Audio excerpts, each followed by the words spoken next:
Alright, so this is well, it's not going to be quick, but it is a manual of sorts explaining everything that is going on with the system. Easiest way to get to know it is through just looking at the character sheet and um, figuring out what everything means. And I will explain everything. So, of course, species. For this character sheet, let's say that we're going to play Pikachu. So species, Pikachu. Alright, level. So over here, if you look, your level changes your stats automatically. And your stats over here, if we go down here and we copy Pikachu's base stats from the mainline games over into stat calculations, this will affect all the stats so that we get Pikachu's stats. So let's just set this Pokemon to level 3. Their name is Sparky. Sure. So a Pokemon's name, at least in my worlds, is generally like not used as often as their species. Most people are referred to by their like species name. But you know, if there's like multiple Pikachu around, then of course you need to use like a nickname, right? And that's where names are for. Yeah, nothing else to it. Type, obviously electric type. And so if you go here, move sheets, this is the manual. You should have access to this. You can see there are IQ skills here. There is the purchase table there, and then down here is the moves. You can go to the moves, and we're just going to copy one of Pikachu's. Oh my gosh. Okay. Moves. Usually I use Generation 7, but if not Generation 7, then just try to use the latest generation for like, you know, Gen 8 and 9 Pokemon. Let's say Thundershock. Right. We can just copy paste this in.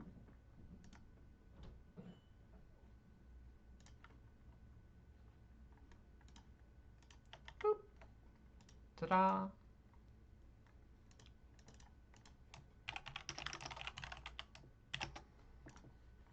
Alright, so there's Thundershock.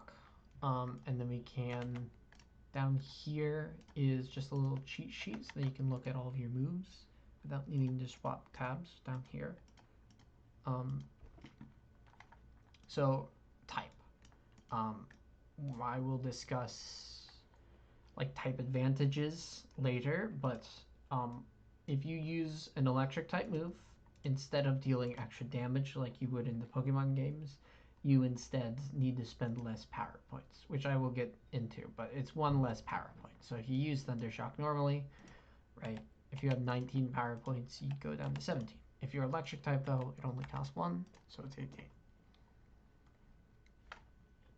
Movement. Alright, so for almost all Pokemon, not almost all, but most Pokemon, your base movement is just going to be 4 blocks. If your base speed is above 100 or above, then it's 5. In Pikachu's chase, it's just 4 blocks. And so, you know, if we go here,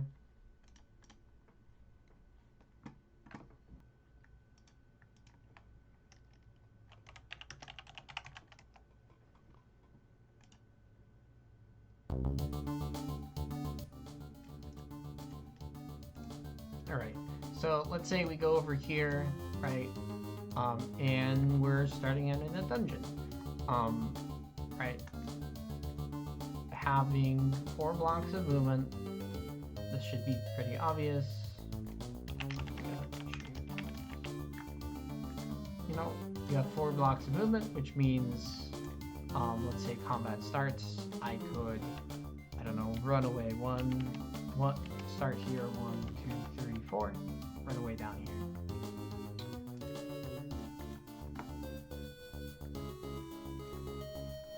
Now, accuracy and evasion, you really don't need to worry about these.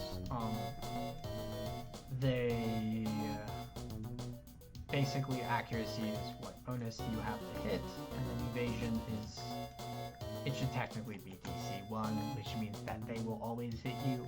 But if you increase your evasion by like 1 stage, that would make the DC 16, so on and so forth. Don't worry about these though. Now, nature.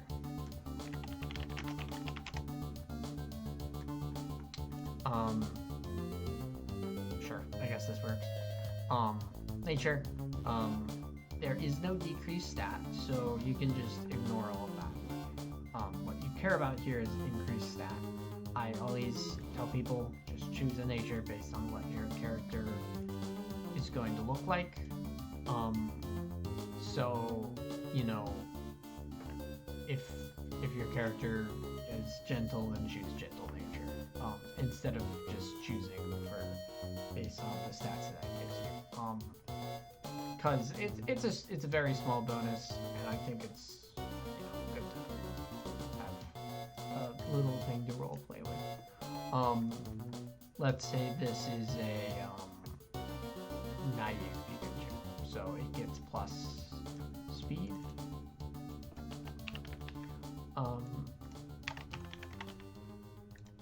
If I spelled that right. At level 3, you would have plus 2 speed, since it increases at level 1, level 3, and every other level. Damage dice I will explain later, and that's it for everything up here. Now abilities. You'll find this probably in a links channel, but there is the abilities sheet over here. Pikachu has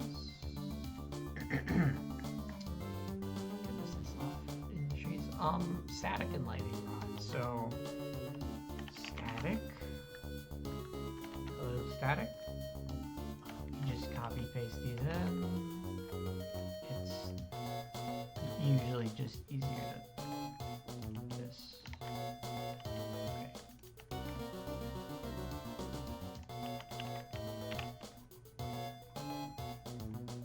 And yes, I noticed that I typed that wrong.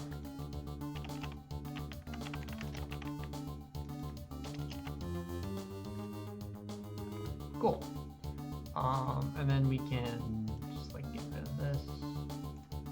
Reset that. Now, those are Pikachu's 2 abilities. We have static. So if a foe hits you while they're in melee range, in this case, you know, let's say, hello, he's gonna walk up here, and Mr. Timber hits me with, I don't know, chip away, right? He deals damage to me, and then after he does so, because he is in melee range of me, which is anywhere in that area, I roll a static check. And for most of these effects, it's just going to be a 1d10. In the case of static, it's a 3 in 10 chance, so you just need to roll above a 8. An 8 or above, that is. Yeah, so that wouldn't paralyze, but if it did, then he'd become paralyzed. Let's just say that it does. Lightning Rod it gives you immunity to electric type moves, and then you can basically direct electric type moves to yourself. Yeah. Now, IQ skills there are a whole bunch of IQ skills. Okay, why is this like this?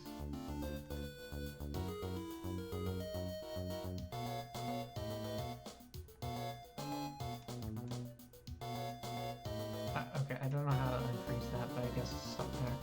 I can probably... Okay, I don't know what that's all about. Anyway, so you've got these, you can just look through these, but you'll be, I think you get one at level 3. Seems like, here we are.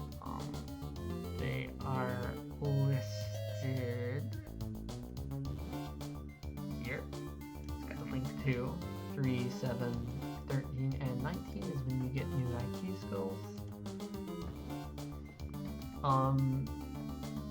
So yeah, you can look at them.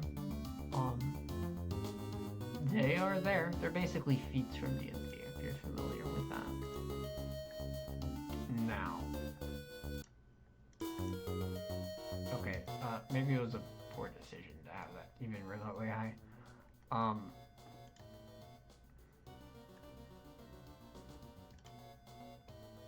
Very poor, possibly. Regardless, let's just say I want to be simple here, and I just pick up the aggressor IQ skill.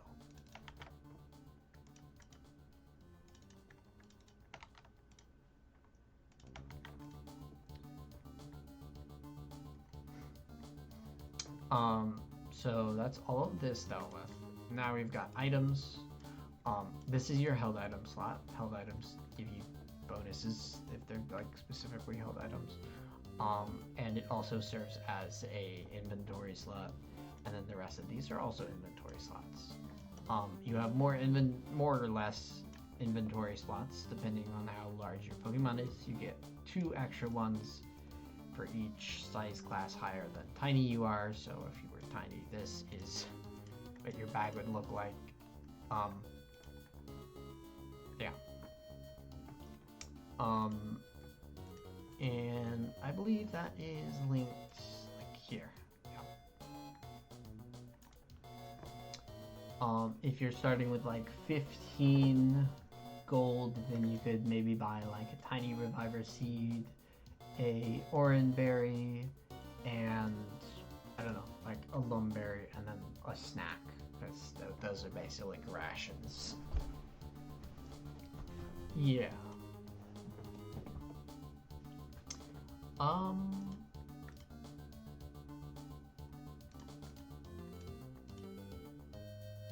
So that is items. There's also charges. Items don't stack, kind of like in the games, and similar to the games, you can stack specifically thrown items, and also there are wands and like scrolls. Don't worry too much about those, but they are there. And that is where you would use the charge section over there. But why is... Oh. Okay. Well, we'll get to that. Now, basic stats. I will just explain how everything works. It's very, very simple. Not shouldn't be hard to understand. So we have power points up here. When you use a move, you subtract the power point cost from your power points. It's basically like a mana pool, but for Pokemon. And as I said, your type, if you use a move that's the same type as your type, it costs less power points, so you have more like stamina. HP I don't need to explain, I really hope.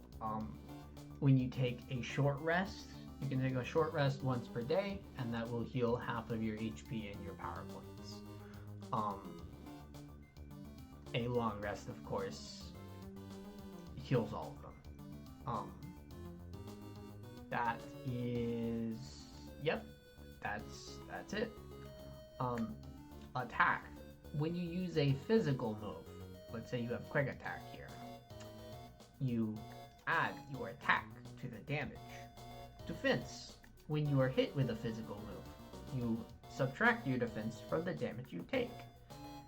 Just same thing with special attack and special defense, except with special moves. And speed. So in Dungeons and Dragons, you might be familiar with initiative. in this, you do not have initiative per se. Instead, your speed determines the turn order, or in other words, your speed is your initiative. So you don't roll for initiative or anything. You just, it's your speed.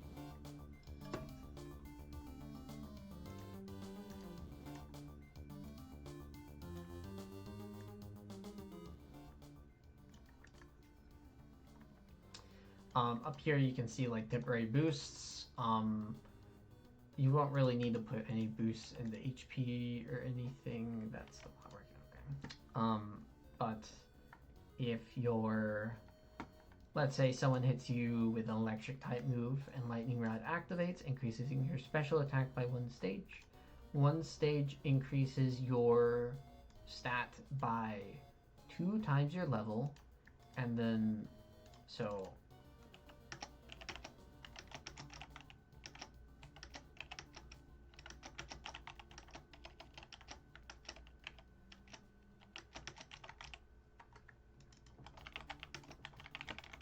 there you go.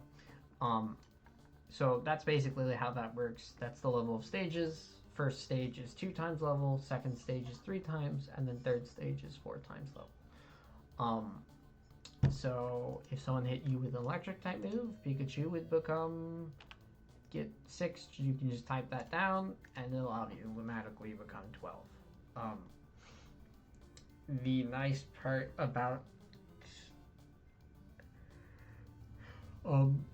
the difference between stat stages in this and the games is that you do not add basically the maximum stat stage you can have is whatever the move gives you. So even if you get hit by like 5 electric type moves, you'll still only have 1 stat stage because it can only raise your special attack by 1 stage. That's the maximum that it can bring it up to. But if you used Tail Glow, then you would get to 3 stages from that 1 move, which would bring you up to the 3rd stage, which is 4 times level, so 12. So that's how that works.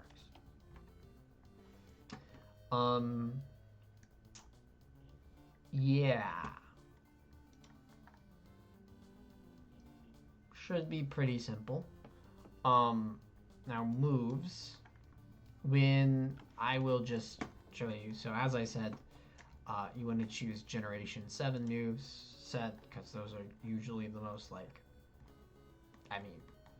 they're usually the biggest and the most accurate to what the Pokemon should have. So this is level 3 Pikachu. So every level represents 5 in-game levels.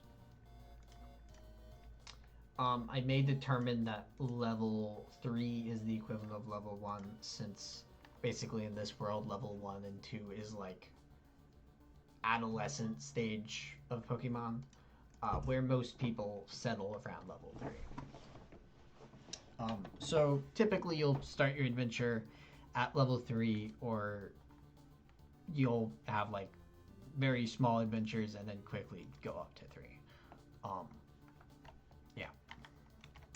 Now,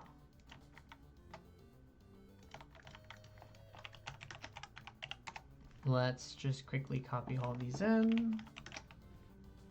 Now, obviously, not every move is fully implemented.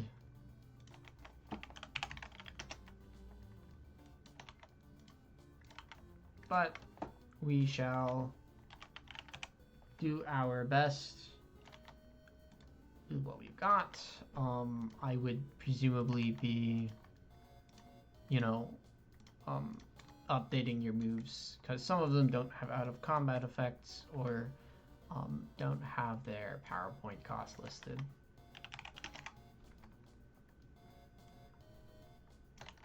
But yeah, obviously the system is still in the working. But for context of how far it is in the working, well, every move's combat description, what they actually do in combat, is completed.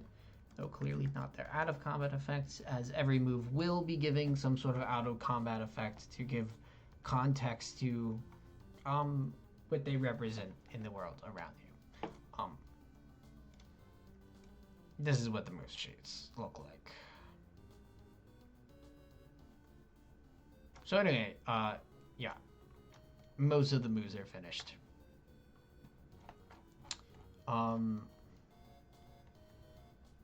Yeah. Alright, so this is Pikachu's moves at level 3, I think. Maybe it has more. No. Okay. So, hello Pikachu. Hello Mario. This is its moves. Let's just copy. Boop. Ta-da! You have moves now. So let's zoom in.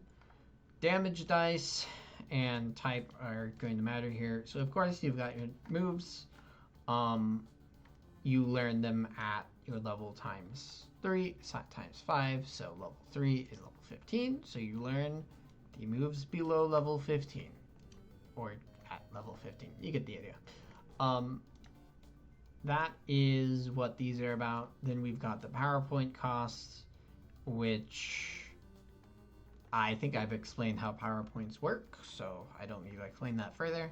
But PowerPoints represents how strong the move is, so if it costs more PowerPoints, that's probably because it's a strong move. The area of effect, or how far it can attack, also has an effect on the PowerPoints. As you can see, Electro Ball and Play Nice aren't completely finished, so their PowerPoints aren't listed. Of course, if you do have these moves, I will just add them real quick, because like Play Nice, all hit, lowers attack. That's probably like, that looks like a 2 PowerPoint move. And yes, I do have a system for this. Range 4 blocks means that gets 1, and then it doesn't have a listed damage dice yet, but the damage dice for Electro Ball will probably be 7 dice, considering it's usually learned early, and it just uses your speed against their speed instead of your special attack against their special defense, unlike other moves. Now, Electro Ball is 1 more PowerPoint because of that effect it has, and then it's 7 dice, so 4 dice means that's plus 1, plus 1, plus 1, plus 1, 4, 5, 6, plus 1 means that this costs 6 PowerPoints. Anyway, I'm just showing that there is a process to this, I swear, for realsies. Anyway, so, that's PowerPoint costs. The effects, status moves don't deal damage, physical moves use your attack and attack defense, special moves use your special attack and attack special defense. Damage. So you have damage dice. You see it says 4D. What does 4D mean? It means 4 dice. What dice do you use? Damage dice. Damage dice, where does that increase? Based on your level. So your damage dice is always equal to your level, which means if you're level 3, it's 4D3. So let's say, oh no, I got hit by a timber. I /roll 4D3, and then we go over here, special move, 6 special attack. So then we add 6 special attack. Ta-da! Oh, good roll. 17. 17 damage.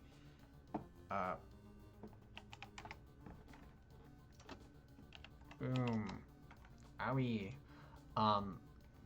And then Thunder Shock has a effect where if a Pokemon is between you and the target, the Pokemon gains 1 stage of speed, unrelated. Now, that's how that works. Type. So, your level is 3, and your type is electric. Let's say What resists electric? I don't know. There's a Badoo here. A Badoo. Oh.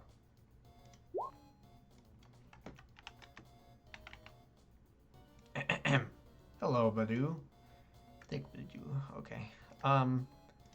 If we hit a Badoo, it's a grass type, so it resists electric type. What happens here? Well, we roll damage. 12 damage. And then, because it's resisted, we subtract 2 times our level. The attacker's level. Which means...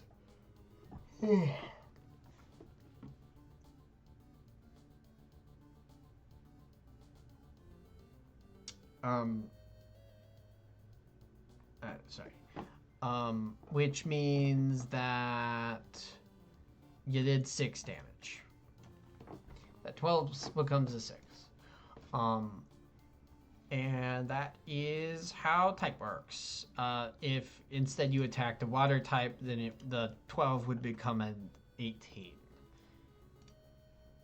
So in this case, a 1.5 times increase, which is supposed to be the case, or a 1/2 decrease. So yeah, that's type, and then of course it decreases power points if you use same type. Now range is 2 blocks. 2 blocks would mean someone up there. So in the case of Thundershock, it's meant to, if we targeted this guy with a Thundershock, boom, that's not what I meant to do. Boom, Thundershock. Thundershock's ability would increase Badoo's speed, and then it would damage him because he is 2 blocks away. If he were 3 blocks away, then I couldn't target him.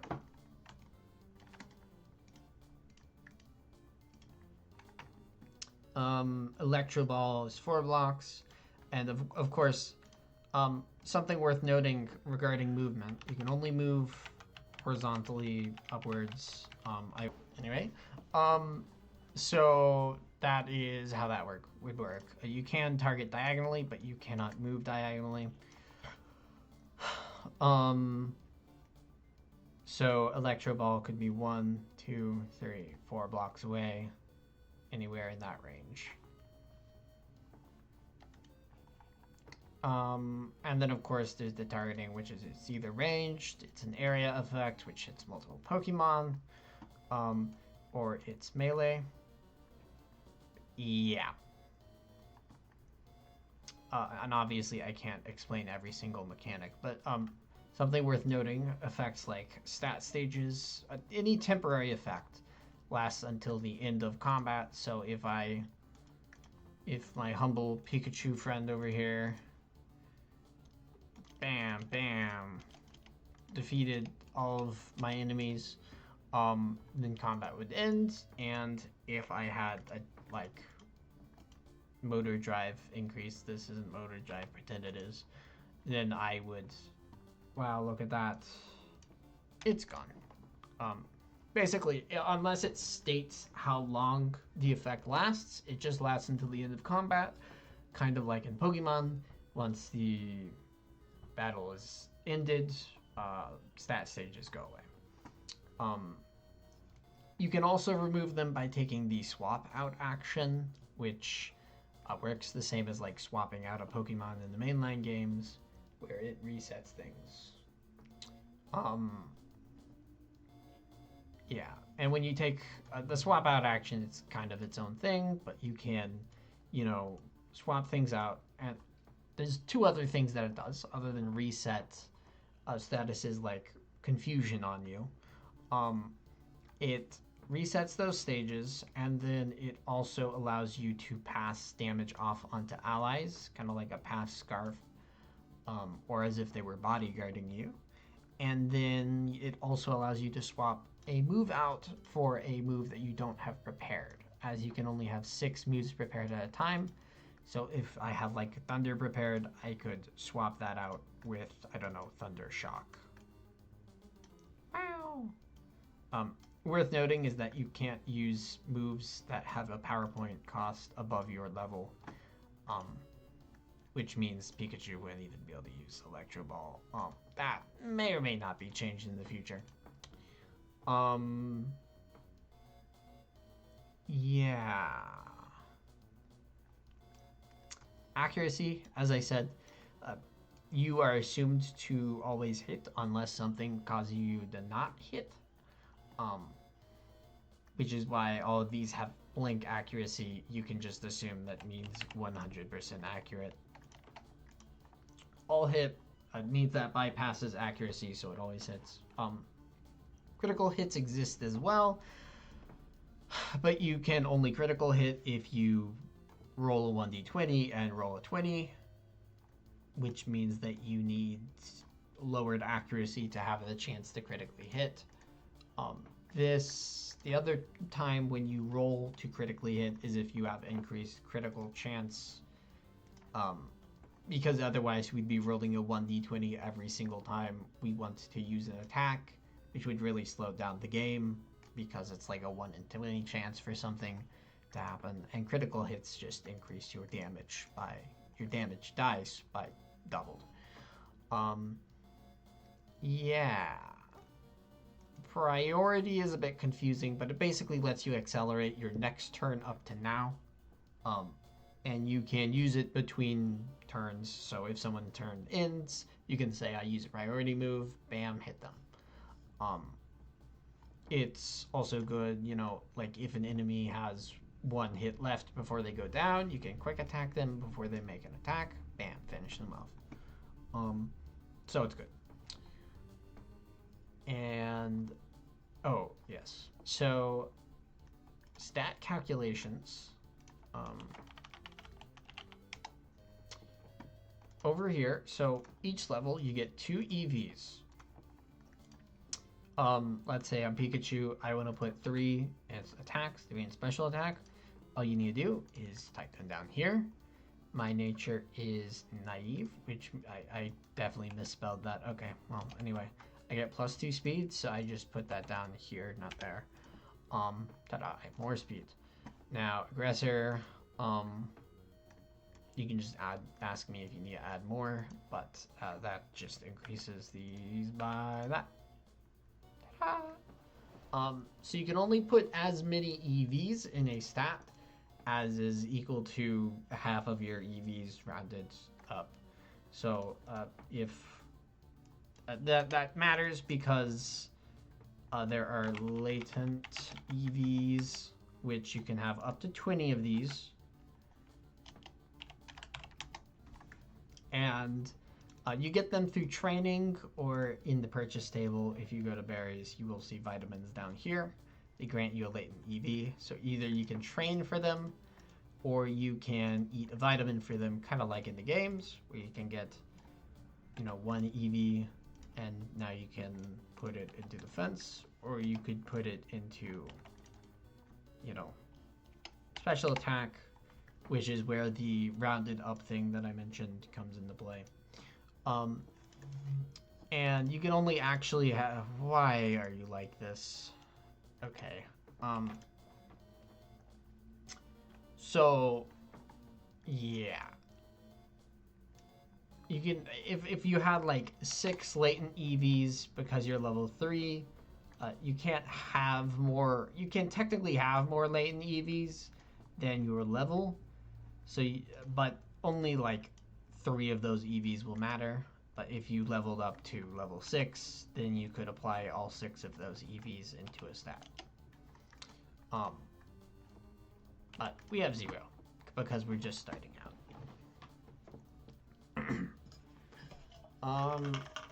So yeah, and all of this, you really don't need to worry about this. Don't touch that, otherwise you could break the sheet. Yeah.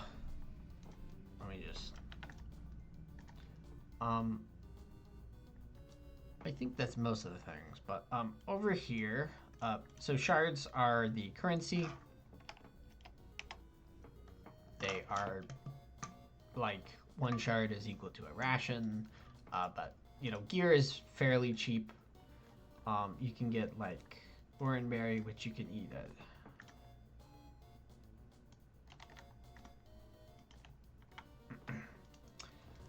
which you can eat... Okay, I don't know which one it's meant to be like. I think it's meant to be like this. Sorry. So oranberry is, you can basically eat it as, if you're familiar with D&D, it would be like an object action. You get 1 object action per turn, which you can use to chuck an item at an ally, and then they can just eat it as a reaction, or you can just eat something. This applies to berries and seeds and absolutely nothing else. Those are the only things that apply. So please don't ask me if you're trying to use an orb as an object action. Those cost an action.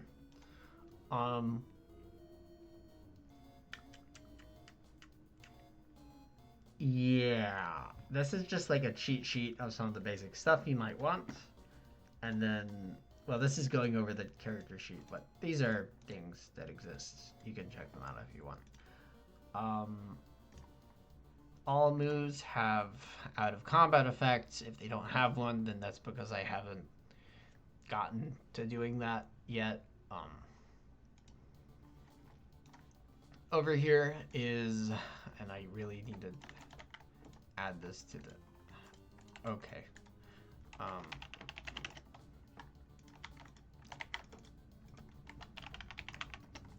So endurance is like your resistance to the elements, and it's sort of a health point bar in a manner of speaking that protects you from them. So if you're stuck in a blizzard, then it would protect you from getting frostburn or, you know, just taking ice damage. Strength is strength, charisma. So these numbers you add on to your ability checks, which are just d20 rolls. As I'm sure you're familiar with. You roll 1d20, you add them.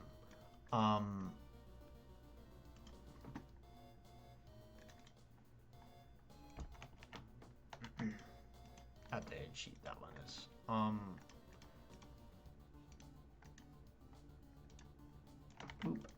So yeah, you start off with 3 skills.